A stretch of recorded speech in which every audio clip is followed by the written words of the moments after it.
So hello everyone, this is Himanshu Mohol. Welcome back to my channel. आज हम लोग chemistry का चैप्टर 6 इक्विलिब्रियम पार्ट 2 कंप्लीट करने वाले हैं।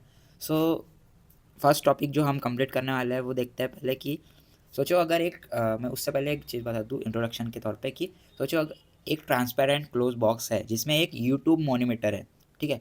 तो लगा है जो प्रेशर में मेज़र करता है।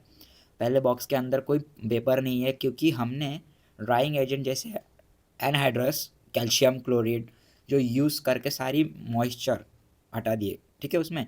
तो मैंने मानने के लिए बोला कि ट्रांसपेरेंट क्लोज बॉक्स है जिसमें यूट्यूब मैनोमीटर लगा है जो प्रेशर मेज़र करता है, ठीक है। तो पहला बॉक्स के अंदर कोई वेपर नहीं है क्योंकि हमने ड्राइंग एजेंट जैसे एनहाइड्रस कैल्शियम क्लोराइड यूज़ करके सारी मॉइस्चर हटा दिया। अब अगर हम उस बॉक्स को उस बॉक्स के अंदर एक वॉच ग्लास में थोड़ा सा वाटर रख दे, तो बॉक्स को बंद कर दे, तो क्या होगा? वाटर उसमें ना वाटर धीरे धीरे एवेपोरेट होगा, मतलब लिक्विड से गैस फेस में कन्वर्ट होगा जैसे जैसे वाटर वेपर बनेगा। बॉक्स के अंदर प्रेशर इंक्रीज होगा और मैनोमीटर में मर्क्यूरी लेवल चेंज होगा। तो शुरू में सिर्फ इवेपोरेशन हो रही होती है, तो लेकिन जैसे जैसे वेपर अमाउंट बढ़ता है तो कुछ वेपर मॉलिक्यूल्स वापस लिक्विड में कंडेंस होने लगते हैं। तो एक टाइम आता है, एक मोमेंट आता है, जितने मॉलिक्यूल्स लिक्विड से वेपर बन रहे हैं ना, उतने ही वेपर से लिक्विड बन रहे हैं। तो इस स्टेज को इक्विलिब्रियम कहते हैं। यहाँ नेट चेंज जो है वो ज़ीरो होता है, लेकिन प्रोसेस चलती रहती है, तो इसलिए इसे डायनामिक इक्विलिब्रियम कहते हैं। Students, liquid vapour equilibrium.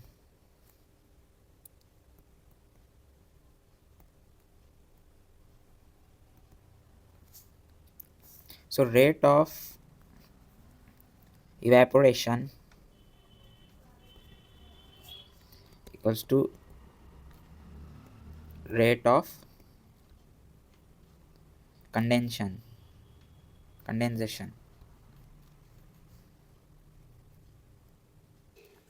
Students, जब जो लिक्विड है, लिक्विड क्लोज कंटेनर में रखा जाता है, तब दो प्रोसेस साथ साथ चलती है, एक इवेपोरेशन, दूसरा कंडेंसेशन। तो इवेपोरेशन में जैसे लिक्विड के सरफेस से मॉलिक्यूल एनर्जी लेकर गैस फेज में चले जाते हैं, और कंडेंसेशन जिसमें गैस जो वेपर के मॉलिक्यूल्स एनर्जी लूज करके वापस लिक्विड में आ जाते हैं। तो इक्विलिब्रियम कंडीशन क्या कहती है कि जो रेट ऑफ इवेपोरेशन है वो रेट ऑफ कंडेंसेशन के बराबर है। तो इस कंडीशन पर सिस्टम में जो है वो लिक्विड की अमाउंट कांस्टेंट रहती है और वेपर की अमाउंट कांस्टेंट रहती है, तो प्रेशर की अमाउंट भी कांस्टेंट हो जाती है। तो इसको कहते हैं liquid vapour equilibrium. So water जो है, ठीक है, water in liquid state in equilibrium with water vapour. Equilibrium vapour pressure वो प्रेशर जो वेपर मॉलिक्यूल्स कंटेनर की वॉल्स पर इक्विलिब्रियम कंडीशन पर एग्जर्ट करते हैं, यानी जब इवेपोरेशन और कंडेंसेशन इक्वल हो तब जो फिक्स प्रेशर मिलता है वही इक्विलिब्रियम वेपर प्रेशर होता है। Student, solid vapour and equilibrium. तो हमें ये बताता है कि कुछ सॉलिड यानी सम सॉलिड्स डायरेक्टली गैस में कन्वर्ट हो जाते हैं, तो बिना लिक्विड बने इस प्रोसेस को सप्लीमेशन कहते हैं। यानी कुछ सॉलिड डायरेक्टली गैस में कन्वर्ट हो जाते हैं बिना लिक्विड बने। फॉर एग्जांपल जैसे आयोडीन है, ठीक है। तो जो आयोडीन है, अगर वो सॉलिड आयोडीन को क्लोज वेसल में रखे तो धीरे धीरे वो पर्पल पर्पल वेपर बनेगा। कुछ टाइम बाद वो उसका जो कलर हो जाएगा वो कांस्टेंट हो जाएगा, ठीक है, कलर कांस्टेंट हो जाता है वो। तो इसका मतलब जो है वो सॉलिड सॉलिड वेपर बनेगा एंड वेपर वापस सॉलिड बनेगा। और उसके बाद जो दोनों की रेट है वो क्या है, वो इक्वल हो जाती है, दोनों की रेट इक्वल हो जाती है। Students, next topic is equilibrium involving this solution. तो फर्स्ट पॉइंट है सॉलिड इन लिक्विड, जो कहता है कि हम एक लिमिटेड अमाउंट ही शुगर या सॉल्ट डिसॉल्व कर सकते हैं वाटर में एट गिविंग टेम्परेचर पे। जब सॉल्यूशन और डिसॉल्व नहीं कर पाता है तो उससे सैचुरेटेड सॉल्यूशन कहते हैं, ठीक है। जब सॉल्यूशन और डिसॉल्व नहीं कर पाते हैं तो उसे हम सैचुरेटेड सॉल्यूशन कहते हैं। उसके बाद उसके बाद एट इक्विलिब्रियम कुछ शुगर डिज़ोल्व हो रही है, ठीक है, कुछ शुगर समझो डिज़ोल्व हो रही है, तो कुछ शुगर वापस क्रिस्टल बन रही है। तो जब दोनों रेट्स इक्वल हो जाते हैं तो इक्विलिब्रियम एस्टेब्लिश हो जाता है उसमें, ठीक है। तो और फिर जो उसकी सॉल्युबिलिटी होती है वो टेम्परेचर के ऊपर डिपेंड करती है।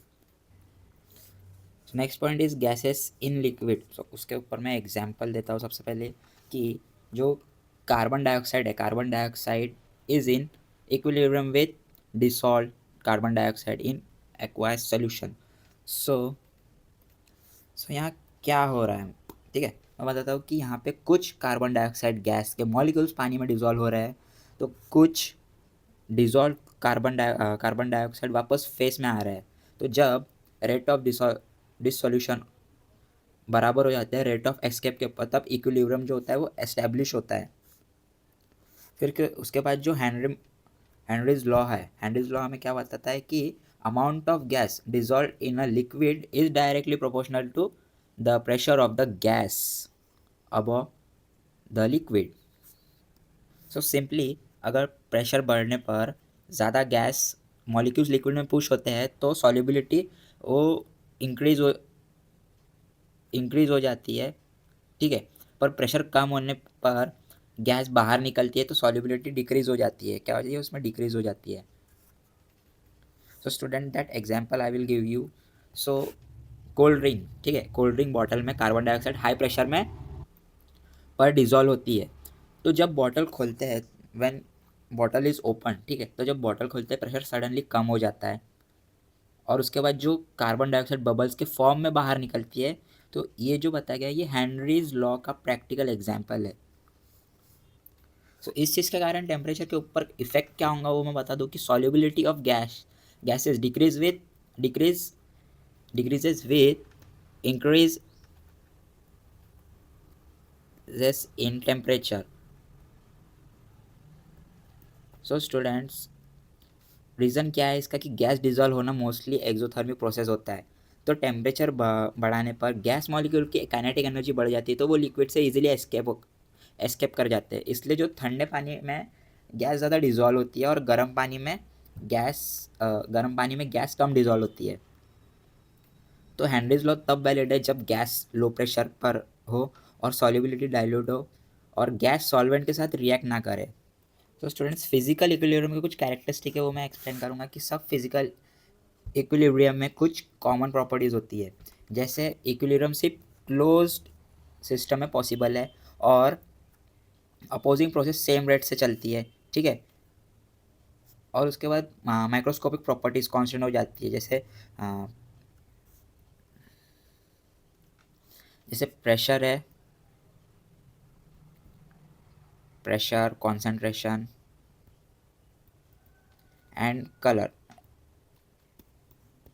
तो ये जो माइक्रोस्कोपिक प्रॉपर्टीज़ होती है वो कांस्टेंट हो जाती है बाद में। तो हर सिस्टम में एक स्पेसिफिक पैरामीटर कांस्टेंट होता है, जैसे वेपर, प्रेशर और सॉल्युबिलिटी। तो इस सब के चलते जो डायनामिक होता है वो रुकता नहीं है, बस बैलेंस हो जाता है। So occurs only in close system. And उसके बाद जो डायनामिक डायनामिक जो होता है वो डायनामिक इन नेचर होता है, ठीक है। एंड उसके बाद opposing process occurs at equal rate, then microscopic properties remain constant. And उसके बाद ये जो इक्विलिब्रियम वैल्यू जो है वो indicate extent of the process, यानी रिएक्शन में प्रोडक्ट ज़्यादा बने या रिएक्टेंट्स ज़्यादा बने या फिर ज़्यादा बचे हो, तो ये हमें इक्विलिब्रियम कांस्टेंट से पता चलता है। सो स्टूडेंट्स हम न्यूमेरिकल भी अभी सॉल्व करने वाले हैं इस पर, कि ताकि आपका कॉन्सेप्ट और क्लियर हो करके। सो ये न्यूमेरिकल्स जेई से रिलेटेड है, नीट से रिलेटेड है और ये चैप्टर से रिलेटेड है, ताकि आपको और इजी हो पढ़ने में, डिफ़िकल्टीज ना आए न्यूमेरिकल सॉल्व करने में। सो चलो सॉल्व करते हैं। सबसे पहला न्यूमेरिकल क्या बताता है कि the vapour pressure of water at 100 degree Celsius is 1.013 bar. तो सॉल्व करते हैं एट बॉइलिंग पॉइंट, ठीक है। एट बॉइलिंग पॉइंट तो वेपर प्रेशर जो है, vapour pressure goes to external pressure, और उसमें गिवन क्या दिया है, ठीक है, आई मीन जब बॉइलिंग तब होता है जब लिक्विड का वेपर प्रेशर एक्सटर्नल प्रेशर के इक्वल हो जाता है। यहाँ पे गिवन क्या दिया है, गिवन ये गिवन दिया है, ठीक है, जिसमें वेपर प्रेशर जो है वो 1.013 बार है और सेम एक्सटर्नल प्रेशर है, ठीक है। तो so therefore students boiling point जो होगा, बॉइलिंग पॉइंट वो 100 डिग्री सेल्सियस का होगा, ठीक है। तो बॉइलिंग पॉइंट मैं बता दूं कि तब बॉइलिंग पॉइंट तब होता है जब लिक्विड का वेपर प्रेशर एक्सटर्नल प्रेशर के इक्वल हो जाता है। यहाँ दोनों बार जो है वो 1.013 बार है, तो वो इसलिए वाटर जो है वो 100 डिग्री सेल्सियस पर बॉयल करेगा। So students second question MCQs के ऊपर बेस्ड है, जो कि equilibrium in a close system. तो हमें सबसे पहले इस चीज़ को ध्यान से देखेंगे कि लिक्विड वेपर इक्विलिब्रियम में क्या होता है। तो क्लोज कंटेनर में जब लिक्विड से मॉलिक्यूल वेपर में जा रहे होते हैं वो इवेपोरेशन होता है, तो वेपर से मॉलिक्यूल वापस लिक्विड आ रहे होते हैं, तो उसको क्या कहते हैं, उसको कहते हैं कंडेंसेशन, ठीक है। तो कंडेंसेशन होता है। तो उसके बाद इक्विलिब्रियम का मतलब समझो, इक्विलिब्रियम का मतलब जाने फॉरवर्ड प्रोसेस और रिवर्स प्रोसेस की रेट इक्वल हो जाती है। अब तो सबसे पहला ऑप्शन क्या है उसमें कि इवेपोरेशन स्टॉप्स, ठीक है।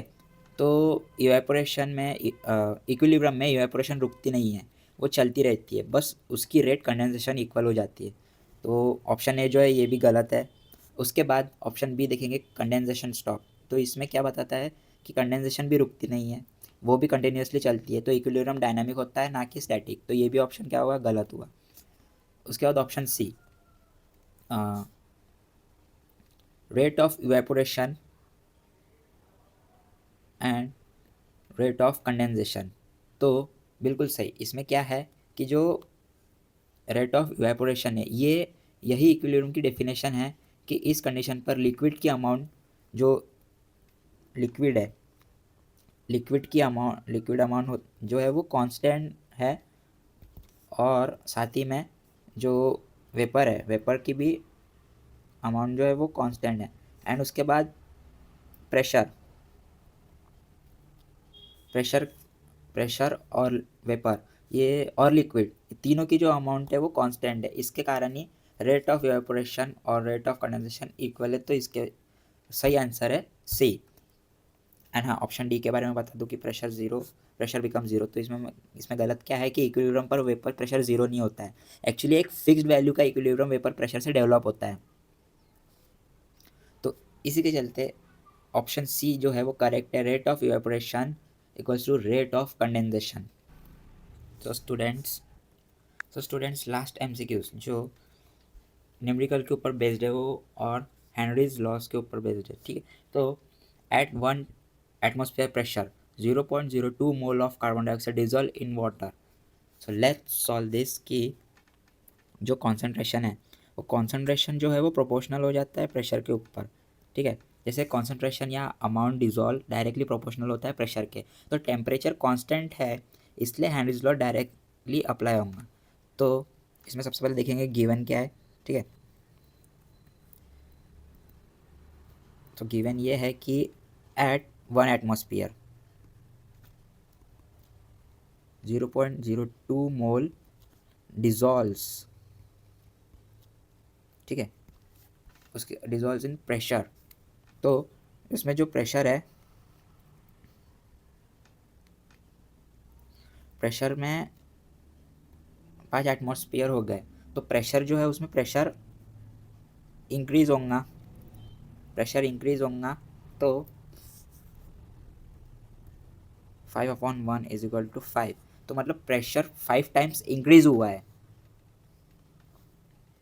तो स्टूडेंट्स प्रेशर जो होता है प्रेशर जो हुआ वो 5 टाइम्स बढ़ा, तो गैस मॉलिक्यूल्स लिक्विड में ज़्यादा पुश हुए, तो सॉल्युबिलिटी भी 5 टाइम्स बढ़ गई उसमें।